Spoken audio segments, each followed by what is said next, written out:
کچھ بنیادی چیزیں اور ان کی وضاحت آج اچھا ہو جائیں گی تو بعد والے جو آپ کے ہفتہ وار پروگرام ہوں گے ان میں پھر بار بار ان چیزوں کی تشریح کی شاید ضرورت پیش نہیں آئے گی اور پھر پراپر اسی شخصیت پر بات ہوگی کہ جس کا آپ پروگرام اس عنوان سے کر رہے ہوں گے. گزارش یہ ہے کہ جب بھی کوئی تحریک، جب بھی کوئی تنظیم، جب بھی کوئی لیڈر دنیا میں کوئی کاز لے کے، کوئی تحریک لے کے، کوئی مشن لے کے میدان میں آتا ہے تو بہت سارے جو حکومت پرست لوگ ہوتے ہیں، جاؤ حشم کے طالب لوگ ہوتے ہیں جو، اور ہمارے یہاں پاکستان میں تو لیاقت علی خان صاحب کے بعد سے لے کے اور اب تک وہ 100% یہ بات صادر آتی ہے کہ جب بھی کوئی نئی جماعت پاکستان میں سیاسی جماعت بنتی ہے اور وہ ظاہر ہے اس کا مطمع نظر حکومت حاصل کرنا ہوتا ہے تو آپ نے دیکھا ہوگا کہ اس میں بہت سارے ایسے لوگ آ جاتے ہیں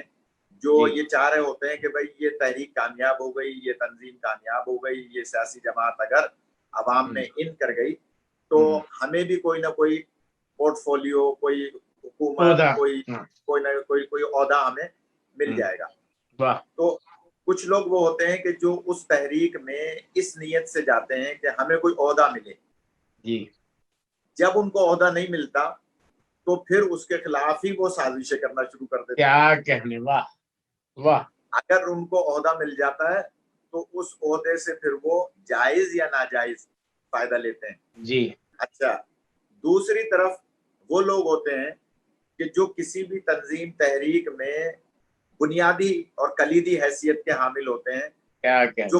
جو بانیان کہلاتے ہیں. جو کہ بانی ہوتے ہیں وہ مر جاتے ہیں، کٹ جاتے ہیں، ان کو عہدہ ملے نہ ملے،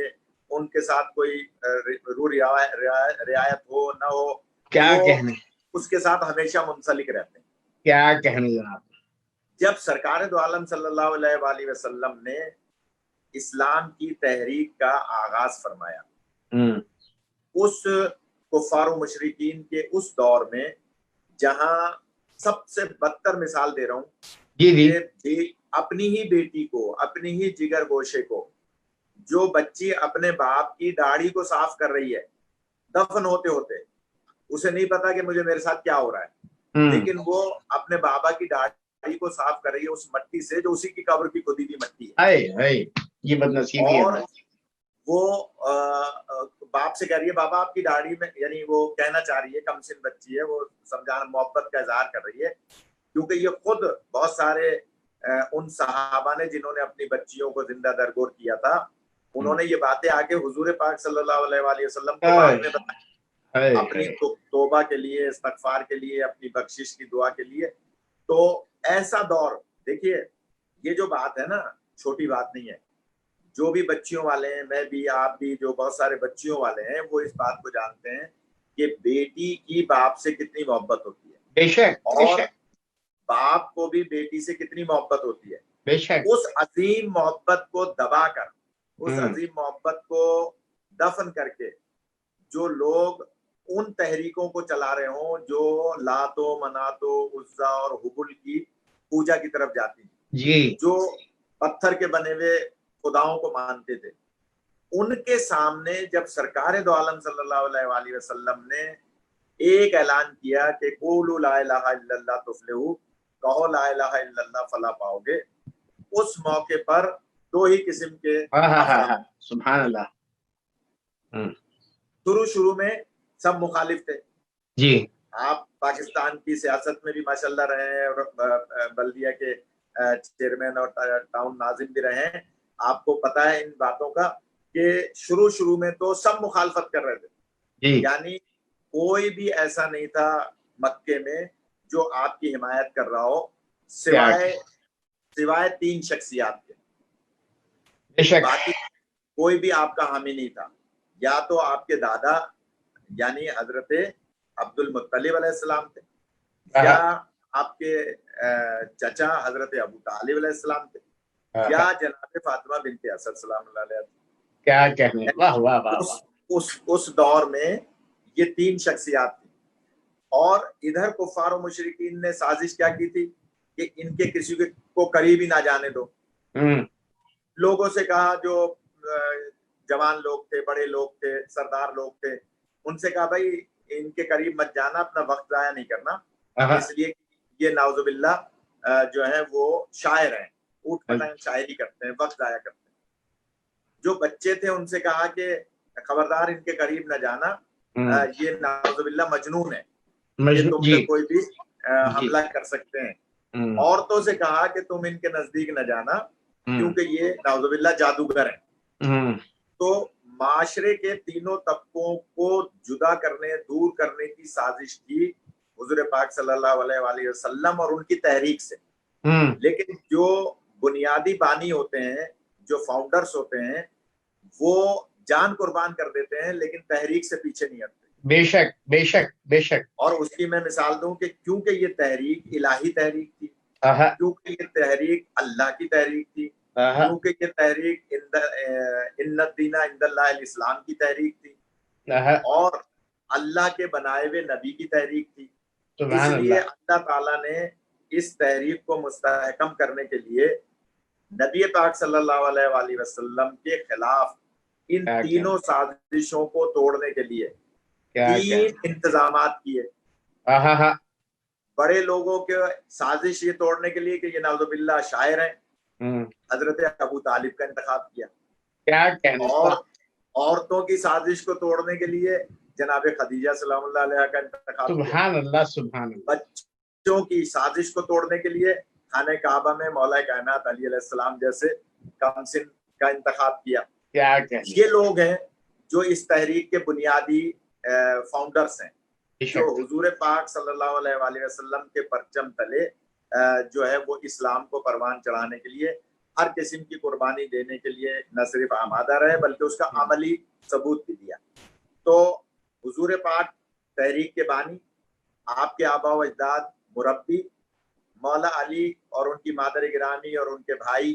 اور ان کی زوجہ, یہ سب کے سب دست و بازو بنے اس تحریک کے کہ جو حضور پاک صلی اللہ علیہ وآلہ وسلم نے گویا شروع کی تھی. اور اس کی بنیادی اب کیونکہ یہ ٹائم ایسا ہو رہا ہے, باتیں زیادہ ہو رہی ہیں, کہ اس میں بنیادی چیز کیا تھی کہ جو اصل فاؤنڈر تھے وہ شیب ابی طالب میں اپنے بچوں کو ان بستر پہ سلاتے تھے کہ اگر قتل ہو تو میرا بیٹا ہو جائے, لیکن جو اس تحریک کا بانی ہے وہ قتل نہ ہو, کیونکہ تحریک سے مخلص تھے. چاروں بیٹوں کو بار بار سلاتے تھے اور نبی پاک کو بچا لیتے تھے, بیٹوں کو قربان کرنے کے لیے سلا دیتے تھے. اچھا, اس کی دوسری مثال شب ہجرت, جب نبی پاک تشریف لے جا رہے ہیں تو بستر موت پر مولا علی علیہ السلام کو سلا کے جا رہے ہیں. اس کا مطلب کیا ہوا, یہ تحریک کے بنیادی رکن ہے. سبحان اللہ سبحان اللہ. یہ قربان ہو جائیں گے, یہ شہید ہو جائیں گے, لیکن تحریک کے خلاف نہیں کریں گے. میں وہ پورا پس منظر عرض کرنا چاہ رہا ہوں جو آپ نے سوال کیا کہ آخر صحابی جو ہیں وہ کیوں, مطلب یہ معاملات کیوں گڑبڑ ہو گئے. اس کی اصل وجہ یہ ہے, سرکار مدینے تشریف لے آئے, مدینے میں انصار تھے جو پہلے سے موجود تھے, مہاجرین جو وہاں سے مکے سے یہاں تشریف لائے, وہ ایک صحابی وہ ہو گئے, ایک صحابی وہ ہو گئے. اب آپ دیکھیے کہ سرکار ٹوٹل 8 سال کی زندگی ہے اس وقت کی آپ کی مدینے کی, بے شک, ہجرت سے لے کر اور 8 ہجری تک 8 سال میں یہ سارے مارکے ہوئے. بدر کا مارکا بھی ہوا, احد کا مارکا بھی ہوا, خندق کا مارکا, خیبر کا مارکا ہوا, اس کے بعد یہ ساری جنگیں اور سریے ہوتے رہے. اور اس کے بعد آپ فاتح ہو کر جب مدینے سے مکے تشریف لائے, ابھی ہم نے ایک پروگرام, کیونکہ رمضان المبارک میں ہم نے آپ کے قائم ٹی وی میں بہت سارے پروگرام رمضان المبارک کے حوالے سے کیے, لیکن اس میں ایک پروگرام فتح مکہ کے حوالے سے ہونا تھا جو کہ ہم مصروفیت کی وجہ سے پاکستان میں اس دفعہ ہم نے 150 پروگرام کیے ہیں مختلف چینلز پہ ماشاءاللہ. تو ان پروگراموں کی مصروفیت کی وجہ سے شاید ہم فتح مکہ پہ بات نہیں کر سکے, مگر ایک جملہ کہہ رہا ہوں, میرے موضوع میں آ رہی ہے بات, کہ جب سرکار تشریف لے گئے تھے تو گھر سے اکیلے نکلے تھے, بستر پہ مولا علی علیہ السلام کو سلایا تھا, لیکن جب مدینے سے واپس آپ تشریف لائے ہیں مکہ، تو 10,000 کا لشکر تھا، 1-2 افراد نہیں تھے، 10,000 کا لشکر تھا۔ اب میں جلدی سے لانا چاہ رہا ہوں، وہاں ٹائم کم ہے، کہ جناب جب حضور 10,000 کا لشکر لے کے مکہ المکرمہ کے باہر پہاڑیوں پر پہنچے، تو آپ نے شام کے ٹائم حکم دیا کہ تم لوگ جو خشک گوشت اپنے ساتھ لائے ہو، وہ گوشت آپ آگ جلا کے، الاؤ جلا کے، اور پہاڑوں پہ جگہ جگہ اس گوشت کو گویا نرم کرو، اس کو پکاؤ اور پھر کھانا کھاؤ، اور ہم رات کے ٹائم میں جو ہے حملہ نہیں کریں گے۔ اب میں بتانا چاہ رہا ہوں وہ صحابی کون ہیں کہ جو تحریک میں اس لیے شامل ہوئے کہ ہمیں کوئی عہدہ ملے، کیا کہنے، وہ صحابی کون ہیں کہ جو تحریک میں بانیان کی حیثیت سے شامل ہوئے۔ سبحان اللہ۔ کیونکہ آج آپ کا پروگرام کچھ اس نوعیت کا بن گیا ہے، تو ادھر جب الاؤ جلائے مکے کے چاروں طرف پہاڑوں پر، اور سرکار نے ایک راستے سے جانا مناسب نہیں سمجھا، بلکہ آپ نے چاروں طرف سے اپنے لشکری مکے میں داخل کیے تھے، تو وہ لوگ جو انتظار میں تھے کہ ہمیں کوئی عہدہ ملے، اس کی ایک موٹی مثال کہ جناب حضرت عباس بن عبد المطلب علیہ السلام جو سرکار کے چچا ہیں، وہ گھوڑا دوڑاتے ہوئے آئے، کیونکہ سرکار کے وہ پہلے سے نمائندے تھے مکے میں، اور آ کر ایک ٹیلے پہ کھڑے ہو گئے۔ ادھر سے ابو سفیان اپنا گھوڑا دوڑاتا ہوا آیا اور آ کر کھڑا ہو گیا پہاڑ کے پاس، انہی کے گھوڑے کے پاس، اور دور سے پہاڑوں کو دیکھ کر کہنے لگا کہ اے عباس، یہ تمہارا بھتیجا کتنی بڑی حکومت لے کر آیا۔ کیا کہنے، واہ۔ اب آپ اندازہ فرمائیے کہ جن کے ذہنوں میں اسلام بحیثیت حکومت تھا، کیا کہنے، واہ واہ واہ، وہ کون ہے، اور جن کے ذہنوں میں اسلام بحیثیت دین اور تحریک اور مشن تھا۔ تو روایت ملتی ہے کہ حضرت عباس بن عبد المطلب آگے بڑھے، اور آپ نے اپنے گھوڑے کی گردن اس کے گھوڑے کی گردن میں گھسائی، یعنی وہ جو لجام ہوتی ہے اس کے اندر گردن کو گھسایا، اور کوہنی اٹھا کر اس کے سینے پہ ماریا ابو سفیان نے، اور جملہ کہا کہ اے ابو سفیان، یہ میرا بھتیجا حکومت لے کے نہیں آیا،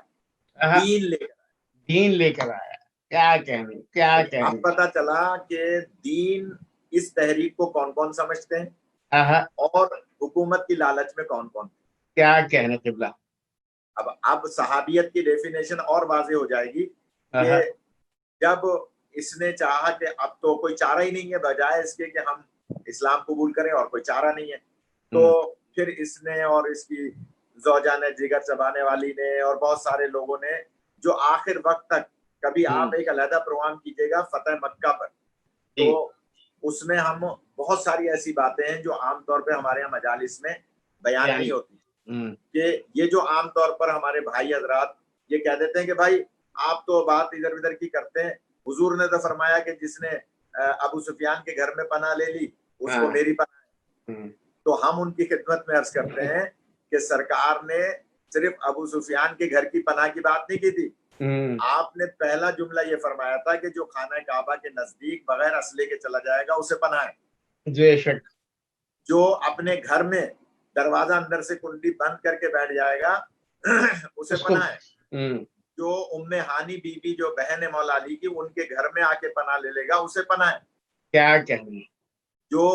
جو ہتھیار خانہ کعبہ کے پاس جمع کر کے اور کہیں بھی چلا جائے گا اسے بھی پناہ ہے۔ کیا کہنے۔ اور اسی طرح سے حتیٰ کہ جو ابو سفیان کے گھر میں آ کے بیٹھ جائے گا ہم اسے بھی پناہ دے دیں گے۔ کیا کہنے۔ مسلمان اس بات کو کیا دلیل کے طور پہ پیش کرتے ہیں کہ نعوذ باللہ حضور پاک نے ان کو یہ فضیلت عطا کی کہ بھائی گھر میں جس نے پناہ لے لی اس کو پناہ۔ انہیں نہیں پتا کہ حضور پاک تو اپنا ایثار اور اپنی، اور یہی سبب ہے کہ جب آپ نے یہ جملہ کہا تھا کہ جس نے ابو سفیان کے گھر میں پناہ لے لی اس کو بھی ہم پناہ دے رہے ہیں، اس کی وجہ کیا تھی؟ اس وقت حضور کی روایت ہے اور سنی کتابوں میں، شیعہ کتابوں میں، کہ آپ نے یہ کہتے ہوئے اپنا سر اونٹ کی کوہان کے اوپر رکھ دیا تھا، یعنی آپ اپنے چہرے سے اپنی زبان مبارک سے یہ کہنا نہیں چاہتے تھے جو اس لیے کہنا پڑا کہ پتہ چل جائے کہ ہم اسلام کی خاطر کیا کیا برداشت کرنے کو تیار ہیں، کیا کہنے جناب، اسلام کی خاطر کیا کیا قربانی دینے کو تیار ہیں. کیا ورنہ کہنے. جس خاتون کی طرف رخ کرنا سرکار پسند نہیں فرماتے تھے وہ عورتوں کے درمیان بیٹھی تھی، کسی ابو سفیان کی زوجہ، اور وہ بڑبڑا رہی تھی اور وہ کہہ رہی تھی کہ دیکھیں مجھے اگر پہچان لیا تو کہیں مجھے قتل نہ کر دیں. حضور نے آواز دے کے کہا تھا کہ تم پہچانتی نہیں ہو کہ میں کس طرح سے پہچان لیتا ہوں، لیکن میں اسلام کی خاطر کہ دوسرے لوگوں پہ یہ اثر نہ ہو کہ ہم بدلہ لینے کے لیے آئے ہیں، اس لیے میں ان تمام کو گویا معاف کرنے کو تیار ہوں جو صدق دل سے معافی مانگے. تو گزارش یہ ہے، بات کیونکہ لمبی ہو گئی، سوال ایسا تھا آپ کا کہ جناب ہمیں پتہ چل گیا کہ کون سے ایسے صحابی ہیں جنہوں نے اسلام قبول کیا تھا عہدہ لینے کے لیے، کون سے ایسے صحابی ہیں جنہوں نے اسلام میں داخل ہوئے تھے خدمت کے لیے اور قربتاً اللہ، اللہ کی خوشنودی. تو وہی بات ہو گئی کہ اب جب سرکار کی ظاہری آنکھیں بند ہوئی تو وہ لوگ سامنے آ گئے جو اسلام کو بحیثیت حکومت جان رہے تھے، اور انہوں نے وہ اپنا سب کچھ کیا جو کسی بھی حکومت کو حاصل کرنے کے لیے آج ٹریڈنگ کی جاتی ہے، رشوت دی جاتی ہے، ڈرایا دھمکایا جاتا ہے. وہ ساری چیزیں اگر آپ صحیفہ اٹھا کے دیکھ لیں اور اس صحیفے کی تمام تر تفصیلات کو آپ غور و فکر کریں، ایک ایک چیز پہ غور کریں، اگر اس کے سارے جتنے بھی اس میں گویا کام ہوئے ہیں، باتیں ہوئی ہیں، تو میں ہوئی ہے، تکرار ہوئی ہے، انصار و مہاجر صحابہ میں جو کچھ گفتگو ہوئی ہے، اگر اس پہ بھی آپ ایک علیحدہ پروگرام کریں تو لوگوں کو پتا چلے گا کس نے کیا جملہ کہا، کس نے کیا جملہ کہا، کس کے لیے کیا جملہ کہا، اور کس طرح سے کھینچا تانی ہوئی ہے صرف کس لیے کہ اقتدار حاصل کرنے. تو بس جس نے بھی اقتدار کے لیے اسلام اپنایا اس نے اسلام کو بحیثیت حکومت سمجھا، جس نے بھی اسلام کو قربتاً اللہ اپنایا وہ ہمیشہ قربانی دیتے چلے آئے. سبحان اللہ. معزز ناظرین، گو کہ میڈیا کا تقاضا ہے کہ ہر پروگرام کے بیچ میں ایک بریک لینا چاہیے، لیکن علامہ صاحب سے جو سوال تھا اور اس کے جواب میں جو گفتگو آ رہی تھی وہ کہیں بریک کرنے کو دل نہیں چاہ رہا تھا. ہم محو ہو گئے تو ٹائم کتنا گزر گیا پتہ ہی نہیں چلا. تو میں اس میں بس اب یہی کر سکتا ہوں کہ کیونکہ ابھی گفتگو سمٹی نہیں ہے اور بات سے بات نکل رہی ہے، جیسے کہ قبلہ نے فرمایا کہ فتح مکہ پوری ایک تاریخ ہے، وہ ظاہر ہے اس گفتگو میں نہیں ہو سکتی تھی. بڑا جنگی حکمت عملی کی طرف اشارہ کیا، اس جنگی حکمت عملی کو ہی اگر جو رسول اکرم کی تھی اور جس پہ بعض صحابہ نے بعض ساتھ چلنے والے جو جنگ کے لیے جا رہے تھے انہوں نے اس پہ اعتراض بھی اٹھایا کہ کون سی جنگ حکمت عملی ہے، اور اس پہ ابو سفیان کے اوپر سے جو عبداللہ ابن عباس کے ساتھ مذاق مباحثہ تھا. اگر اس کی ہی تشریح کرنے شروع ہو جائے یہ فتح مکہ کے عنوان سے تو یہ عنوان بنتا ہے غدیر پہ. انشاءاللہ ہم علامہ صاحب کے ساتھ اس عنوان پہ فتح مکہ کے لیے روانگی اور وہاں سے واپس غدیر اس عنوان پہ ہم علامہ صاحب سے گفتگو کریں گے، فتح مکہ کو غدیر کے ساتھ لنک کریں گے. فتح مکہ کے وقت 10,000 کہتے جو کہ صحابی تھے، اس میں بھی ظاہر کچھ صحابی حکومت و اقتدار کے لیے تھے، کچھ واقعی جو کی خدمت کے دل و جان کے ساتھ ایمان کے ساتھ شامل ہوئے تھے. لیکن واپسی میں 1,25,000 ہو گیا اور ہم سے کہا جاتا ہے ان 1,25,000 کو صحابہ تسلیم کرو، جو کہ ظاہر ہے ہمارے لیے مشکل ہے، ہمارے لیے ممکن نہیں کہ ہم جبری ایمان لانے والوں کو بھی ہم صحابہ کی گنتی میں رکھ کے بڑی واضح سے پیغام دے رہے ہیں. لیکن چونکہ ابھی گفتگو میں بہت سارے سوال نکل آئے ہیں تو ناظرین یہ ایک پروگرام کی گنجائش نہیں ہے، ہم آج کا پروگرام یہی ختم کرتے ہیں اور ہم کسی اور دن آپ کی خدمت میں دوسرے پروگرام کے ساتھ اسی تسلسل سے ہم دوسرے پروگرام لے کے آپ کی خدمت میں حاضر ہوں گے. آج کی چونکہ ہمارا وقت ختم ہو گیا ہے ہم اس پروگرام کو اب دوسری نشست پہ پیش کریں. نیئر بھائی میرے خیال میں صرف ایک جملہ عرض کر دوں، میری آواز آ رہی؟ جی ہاں، صرف ایک جملہ عرض کر دوں کیونکہ یہ ابتدائی پروگرام تھا، اور اس میں اگر ہم صحابیت کی صحیح تعریف بیان نہیں کرتے تو پھر حضرت عبداللہ ابن مسعود سمجھ میں نہیں آتے. کیا تو جناب میرا خیال یہ ہے کہ حضرت عبداللہ ابن مسعود پہ تقریباً آدھے گھنٹے کا میٹر ہے کہ ان کی جو خدمات ہیں، جو ان کی اسلام میں گویا جو مظلومیت کے ساتھ ان کی گویا شہادت ہے، اور اس سے پہلے جو بس ایک جملہ کہہ دوں تاکہ آپ اگلے ہفتے کا پروگرام حضرت عبداللہ ابن مسعود پہ کیجئے، کہ یہ وہ شخصیت ہیں جنہوں نے جنگ بدر میں اپنے ہاتھوں سے ابو جہل کو قتل کیا تھا. ابو جہل. اب سننے والے اندازہ لگا لیں گے کہ یہ حضرت عبداللہ ابن مسعود کتنے عظیم شخصیت ہوں گے، عظیم المرتبہ صحابی. تو آپ آئندہ پروگرام اسی حوالے سے رکھیں مہربانی کر کے، اور معذرت خواہ ہوں کہ ہم موضوع کی طرف آتے جو ہے نہیں اتنی علمی گفتگو تھی علامہ صاحب، تو اس میں مزید سوال نکلے ہیں. جو آپ کی گفتگو تھی اس میں میرے ذہن میں مزید سوال آئے ہیں، اور میں آپ سے آئندہ پروگرام میں اس گفتگو کروں گا. ہم آج ابھی اجازت چاہتے ہیں اور ہم دوسرے پروگرام میں انشاءاللہ حاضر ہوں گے. ناظرین، آپ